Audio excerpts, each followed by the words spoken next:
አንድ ጸሎት ለዘላለም ሕይወታችሁን ቢቀይረውስ? ምናልባትስ ሰላምን፣ ፈውስንና ከፈጣሪያችሁ ጋር ጥልቅ የሆነ ግንኙነት እንዲኖራችሁ የሚያደርግ ጸሎት ቢኖርስ? ሁላችንም እንጸልያለን። ነገር ግን በትክክል እየጸለይኩ ነው ወይ ብላችሁ ራሳችሁን ጠይቃችሁ ታውቃላችሁ? ለእናንተ ነገርን ሁሉ እስከ ወዲያኛው የሚቀይር ኢየሱስ ራሱ የገለጠው መንገድ አለ። እስቲ አስቡት። አሁን ላይ በሕይወታችሁ ልትቀይሩት የምትፈልጉት ነገር ምንድነው? የገንዘብ ችግራችሁን ነው?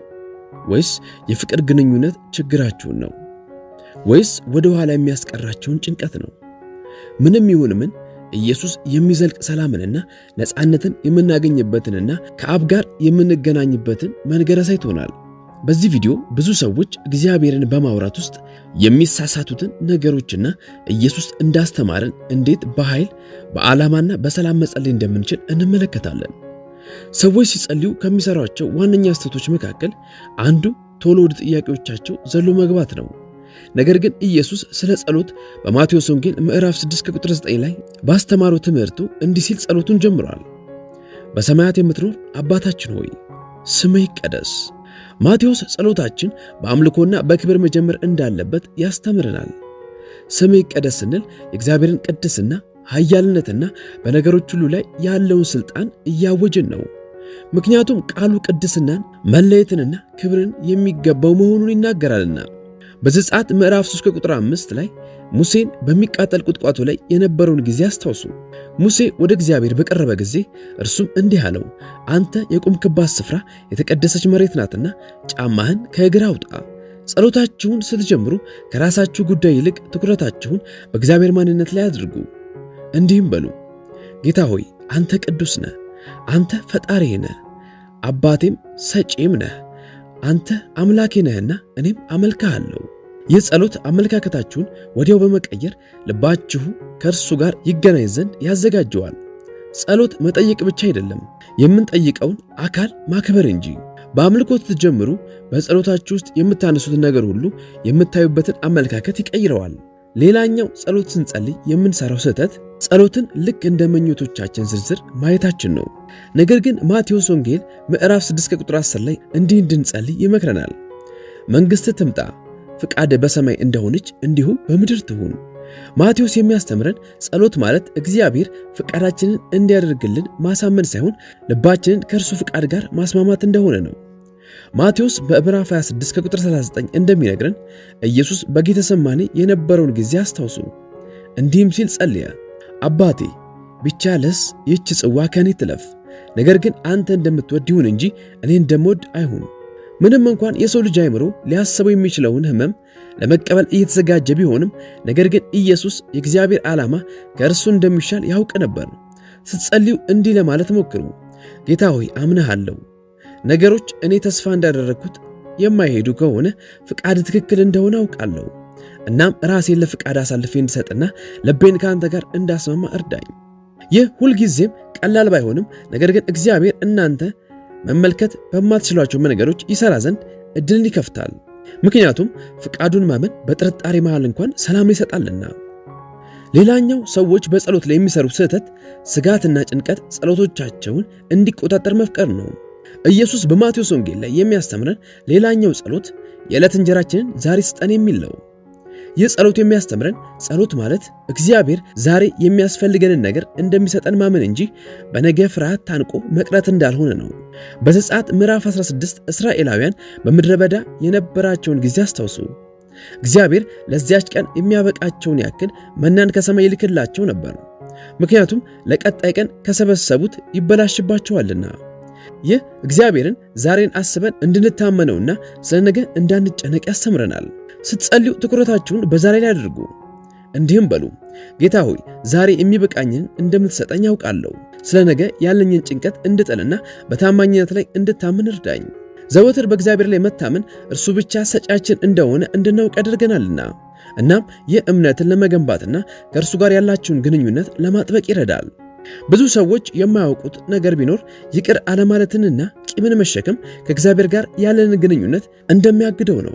ኢየሱስ በጸሎት ውስጥ እንዲህ ሲል ያስተምረናል፣ እኛም የበደሉንን ይቅር እንደምንል በደላችንን ይቅር በለን። ማቴዎስ በዚህ ክፍል ላይ አጽንኦት ሰጥቶ የሚያስተምረን ምህረት የምንቀበል ብቻ ሳይሆን የምንሰጠውም ነገር መሆኑ ነው። ኢየሱስም ይህንን ሐሳብ በቁጥር 14 እና 15 ላይ እንዲህ ሲል ያብራራዋል። ለሰዎች ኃጢአታቸውን ይቅር ብትሉ የሰማይ አባታችሁ እናንተን ደግሞ ይቅር ይላችኋልና፣ ለሰዎች ግን ኃጢአታቸውን ይቅር ባትሉ አባታችሁም ኃጢአታችሁን ይቅር አይላችሁም። በማቴዎስ ወንጌል ምዕራፍ 18 ከቁጥር 23 እስከ 35 ላይ ያለውን ይቅር ስላለው ሰው የተጻፈውን ምሳሌ አስተውሱ። ይህ ባሪያ በጌታው ላይ ያለበት ከፍ ያለ ብድር ተሰርዞለታል። ነገር ግን እርሱ ያበደረውን ሰው ሊሰርዝለት አልቻለም።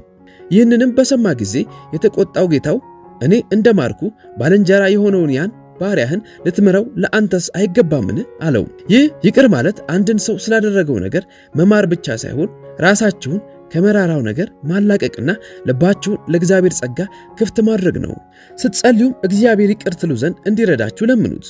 ጌታ ሆይ ይህንን ሰው ለአንተ አሳልፌ እሰጣለሁ፣ ልቤን ፈውስልኝ፣ እናም በጸጋ እንድራመድ እርዳኝ።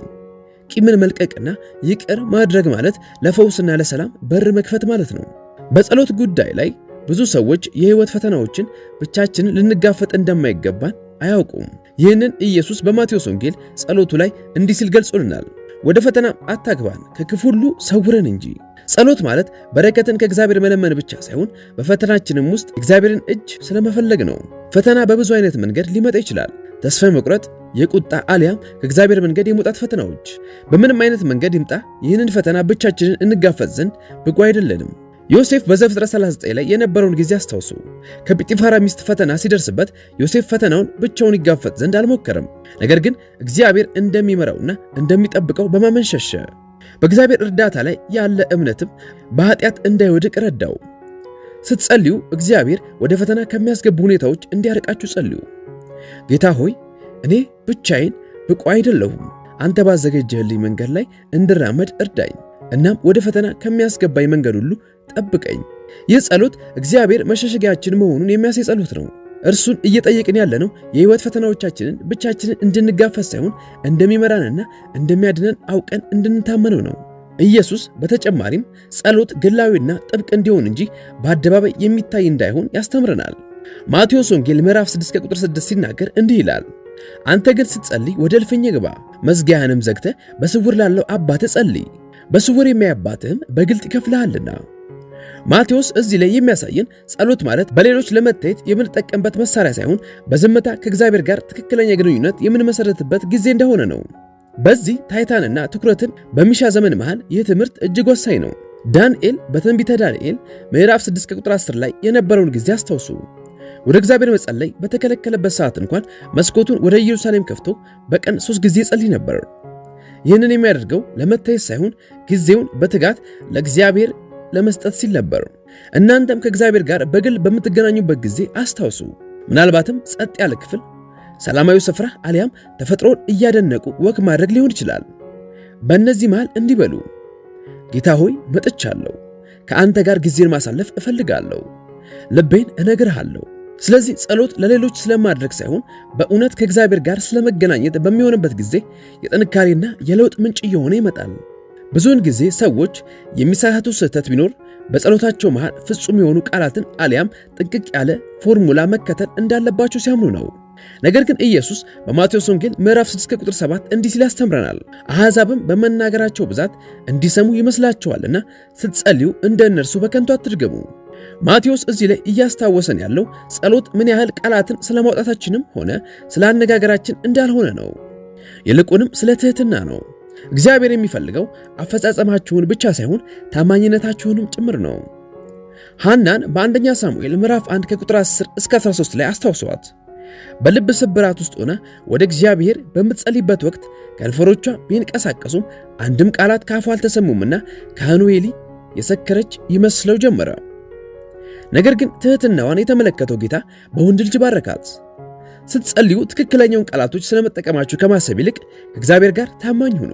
እንዲህም በሉ፣ ጌታ ሆይ እየተሰቃየሁ ነው፣ እናም ከአንደበቴ የማወጣው አንድም ቃል የለኝም፣ እባክህ እርዳኝ። እግዚአብሔር ልብን ያያል፣ እናም ከምታወጡት የተመረጡ ቃላት በላይ የልባቸውን ትህትና ያደምጣል። ጸሎት ንግግር እንጂ ተግባር አይደለም። ስለዚህ ልክ ታማኝ ጓደኛችሁን በምታወሩበት መንገድ እግዚአብሔርን በታማኝነት አናግሩት። ሌላኛው ሰዎች የሚሰሩት ትልቁ ስህተት ጸሎታቸው መሰማቱን መጠራጠር ነው። ኢየሱስ በማቴዎስ ወንጌል ምዕራፍ 21 ከቁጥር 22 ላይ እንዲህ በማለት ያበረታታናል። አምናችሁም በጸሎት የምትለምኑትን ሁሉ ትቀበላላችሁ። ማቴዎስ እዚህ ጋር የጸሎት መሰረቱ እምነት እንደሆነ ያሳየናል። ያለ እምነት ጸሎታችሁ ልክ በአየር ላይ እንደሚቀሩ ቃላቶች ነው። ነገር ግን ክርስቶስ እግዚአብሔር እያንዳንዱን ቃል እንደሚሰማና እኛ ማየት በማንችልበት ሰዓት እንኳን እርሱ በሥራ ላይ እንደሆነ ያስተምረናል። በማቴዎስ ወንጌል ምዕራፍ 9 ከቁጥር 20 እስከ 22 ያለችውን ደም የሚፈሳትን ሴት ታሪክ አስታውሱ። ለ12 ዓመታት ያክል ስትሰቃይ ብትከርምም ነገር ግን ኢየሱስ እንደመጣ በሰማች ጊዜ አምና እንዲህ አለች፣ ልብሱን ብቻ የዳሰስኩ እንደሆነ እድናለሁ። የእምነቷ ኃያልነትም ክርስቶስን በማነሳሳቱ እንዲህ አላት፣ እምነትሽ አድኖሻል። ስትጸልዩ እግዚአብሔርን በሙሉ እምነት ቀርባችሁ እንዲህ በሉት፣ ጌታ ሆይ እንደምትሰማኝ አምናለሁ። እኔ ውጤቱን ማየት በማልችልበት ሰዓት እንኳን በሕይወቴ እየሰራ እንደሆነ አምናለሁ። በጸሎታችሁና በእግዚአብሔር ኃይል መካከል ያለውን ጋፕ የሚሞላው እምነት ነው። ስታምኑ ማመን በማትችሉበት መንገድ በሕይወታችሁ ውስጥ መንቀሳቀስ ይችል ዘንድ በርን ትከፍቱለታላችሁ። ብዙ ሰዎች ጸሎታቸው አስፈላጊ ሆኖ እንዲገኝ ቃላቶችን ማብዛትና ማብራራት ያለባቸው ይመስላቸዋል። ነገር ግን ኢየሱስ በማቴዎስ ወንጌል ምዕራፍ 6 ከቁጥር 8 እንዲህ ይለናል፣ ሳትለምኑ አባታችሁ የሚያስፈልጋችሁን ያውቃልና። ማቴዎስ እግዚአብሔር ብዙ ማብራሪያ እንደማይፈልግና በልባችሁ ውስጥ ያለውን እንደሚያውቅ ያስተምረናል። የእርሱ ፍላጎት ወደ እርሱ እንድትመጡ ነው። በማርቆስ ወንጌል ምዕራፍ 10 ከቁጥር 46 እስከ 52 ላይ የበርጠለሜዎስን ታሪክ አስታውሱ። ኢየሱስ ምን ላደርግልህ ትወዳለህ ብሎ ሲጠይቀው በርጠለሜዎስ ረጅም ማብራሪያን አልሰጠም። መምህር ሆይ አይ ዘንድ አለው። ኢየሱስም ፈወሰው። ስትጸልዩ ቃላቶቻችሁ ከልባችሁ ይወጡ ዘንድ ፍቀዱላቸው። ጌታ ሆይ ስለ ዛሬ አመሰግንሃለሁ፣ እባክህን ምራኝ፣ በየዕለቱ በምጋፈጠው ነገር አግዘኝ። ጸሎት ውስብስብ መሆን የለበትም፣ ምክንያቱም እጅግ ኃያል የተባሉ ጸሎቶች ብዙውን ጊዜ ቀላል የሚባሉት ናቸውና። እግዚአብሔር የሚማርከው በልባችሁ እንጂ በቃላቶቻችሁ አይደለም። ስለዚህም እንደሚያደምጣችሁ እመኑ። በጸሎት ውስጥ አብዛኛውን ጊዜ የምንሰራው ስህተት ባጣነው ወይንም በሚያስፈልገን ነገር ላይ ትኩረት ማድረግ ነው። ነገር ግን ኢየሱስ በጸሎት ውስጥ የምስጋናን ኃይል ያሳየናል። ምንም እንኳን በጌታ ጸሎት ላይ በግልጽ ባይገለጽም ምስጋና ካስተማረን ከሁሉም ነገር ጋር የተሳሰረ ነው። ጳውሎስም በአንደኛ ተሰሎንቄ ምዕራፍ 5 ከቁጥር 18 ላይ ይህንኑ ይናገራል፣ በሁሉ አመስግኑ፣ ይህ የእግዚአብሔር ፍቃድ በክርስቶስ ኢየሱስ ወደ እናንተ ነውና። በማቴዎስ ወንጌል ምዕራፍ 14 ከቁጥር 19ም ኢየሱስ 5000 ሕዝቦችን ሲመግብ ያሳየው ይህንኑ ነው። ዓሣውንና እንጀራውን ከመስጠቱ በፊት ለእግዚአብሔር ምስጋናን ሰጠ። መጀመሪያ ተአምራቱ እንዲፈጸም አልጠበቀም። በዚህም ከስጦታው አስቀድሞ እግዚአብሔርን አመሰገነ። ስትጸልዩ እግዚአብሔርን በሕይወታችሁ ስላላችሁ በረከትና ስጦታዎች ለማመስገን ጊዜን ውሰዱ። ጌታ ሆይ ስለ ታማኝነትህ አመሰግንሃለሁ። እኔን ስለባረክባቸው መንገዶችና ስለሰጠኝ ሰላም ተባረክ። ምስጋና ሙሉ አመለካከታችንን የሚቀይር ጉዳይ ነው። ካጣችሁት ነገር ይልቅ በእግዚአብሔር መልካምነት ላይ ትኩረት እንድታደርጉ በመርዳት በሕይወታችሁ የበለጠ በረከቶች እንዲመጡ እድልን ይከፍታል። በጸሎት ውስጥ ትዕግስት ብዙውን ጊዜ ችላ የሚባል ጉዳይ ቢሆንም ነገር ግን ከእግዚአብሔር ጋር ባለን ግንኙነት ውስጥ ወሳኝ ነገር ነው። ኢየሱስ በሉቃስ ወንጌል ምዕራፍ 11 ከቁጥር 9 እስከ 10 እንዲህ ሲል ይናገራል፣ ለምኑ ይሰጣችሁማል፣ ፈልጉ ታገኙማላችሁ፣ መዝጊያውን አንኳኩ ይከፈትላችሁማል። በዚህ ምዕራፍ ላይ ኢየሱስ በምንጠይቅ በምንፈልግና በምናንኳኳበት ጊዜ የመቀበል ሂደት እንዳለን ይነግረናል። አንዳንድ ጊዜ የእግዚአብሔር ምላሽ ወዲያውኑ ላይመጣ ይችላል። ምናልባት ምላሹ በትክክል የሚያስፈልገን መሆኑን ለማረጋገጥ ለአንዳች ሁኔታ እያዘጋጀ ሊሆን ይችላል። ኢየሱስ በተጨማሪም በዮሐንስ ወንጌል ምዕራፍ 15 ከቁጥር 7 እንዲህ ይላል፣ በእኔ ብትኖሩ ቃሎቼም በእናንተ ቢኖሩ የምትወዱትን ሁሉ ለምኑ ይሆንላችሁማል። ይህም ማለት ጸሎታችን ሁሉ በእግዚአብሔር ጊዜና ፍቃድ መያዝ አለበት ማለት ነው። በዘፍጥረት ምዕራፍ 17 ላይ አብርሃምና ሳራን አስታውሱ። እግዚአብሔር ልጅን ቃል ቢገባላቸውም ያ ቃል ኪዳን እስኪፈጸም ድረስ ዓመታት ተቆጥረዋል። አብርሃምና ሳራም በዚህ የእግዚአብሔርን ጊዜን ማመን የተማሩ ሲሆን ጥርጣሬ በገባቸው ሰዓት እንኳን እግዚአብሔር ቃሉን ጠብቋል።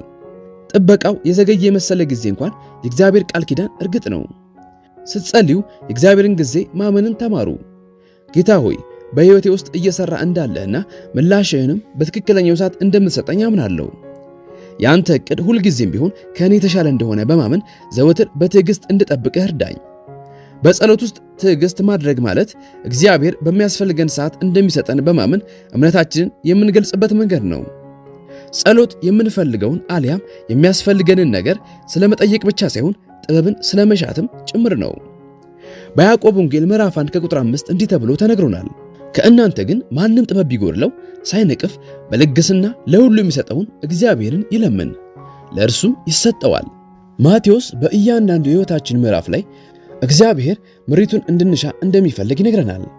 ብዙውን ጊዜ ማስተዋልን የሚጠይቁ ትንሽም ይሁን ትልቅ ውሳኔዎችን ለመወሰን ቢያስፈልገንም ነገር ግን ጥበብን ለማግኘት ስንጸልይ በሕይወታችን በእያንዳንዱ አቅጣጫ የእግዚአብሔርን ምሪት እንደምንፈልግ እናውጃለን።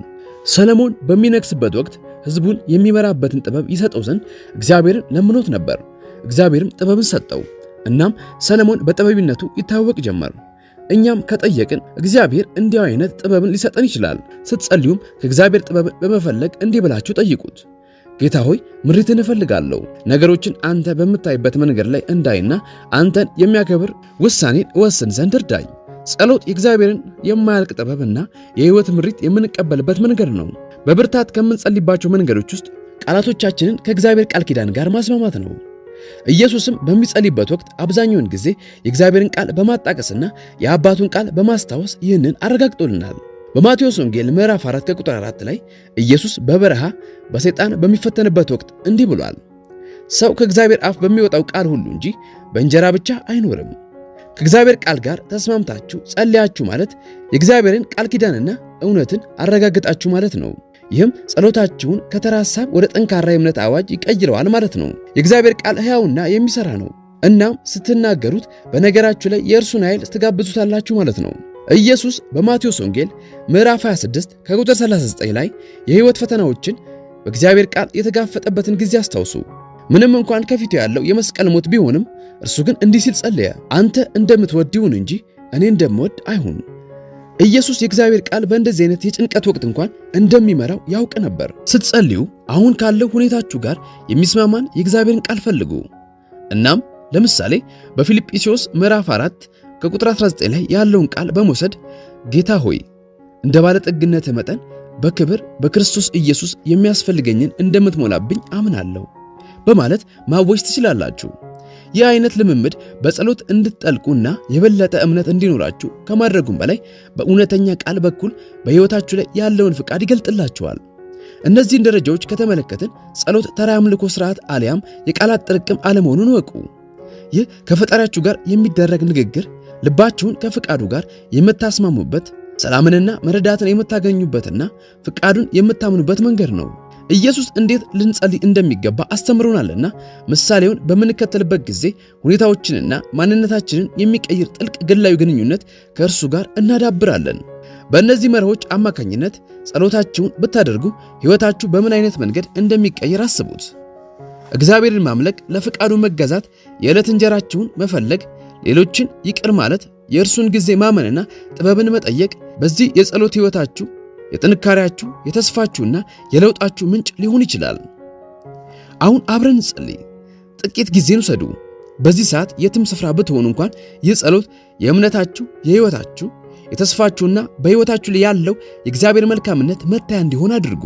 እነዚህ ቃላት ሁልጊዜም እንደሚሰማችሁ፣ ሁልጊዜም አብራችሁ እንዳለና በሕይወታችሁ ውስጥ እንደሚሠራ ማስታወሻ ይሁኑ ናችሁ። የሰማይ አባት ሆይ ስለዚህ የጸሎት ሰዓት አመሰግንሃለሁ።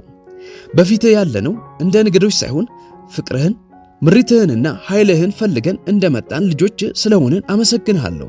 ጌታ ሆይ ቅዱስ ኃያልና መሐሪ ስለሆንክ እናመሰግንሃለን። ስለ ታላቅነትህና በሕይወታችን ውስጥ ስለማያቋርጠው መገኘትህ እናመሰግንሃለን።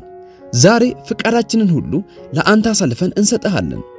ልባችንን ከአንተ ጋር እንድናስማማ ዓላማህንም ሁልጊዜም ቢሆን ለሕይወታችን በጎ እንደሆነ እንድናምን እርዳን።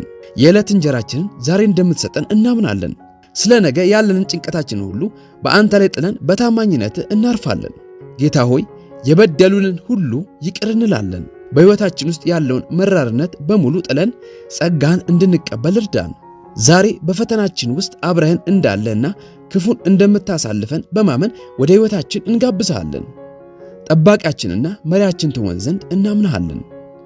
እባክህን ከልማዳችን ሳይሆን ከልባችን እንድንጸልይ እርዳን። ጸሎታችን ሁሉ በትህትናና በግልጽነት እንዲሞላ እርዳን።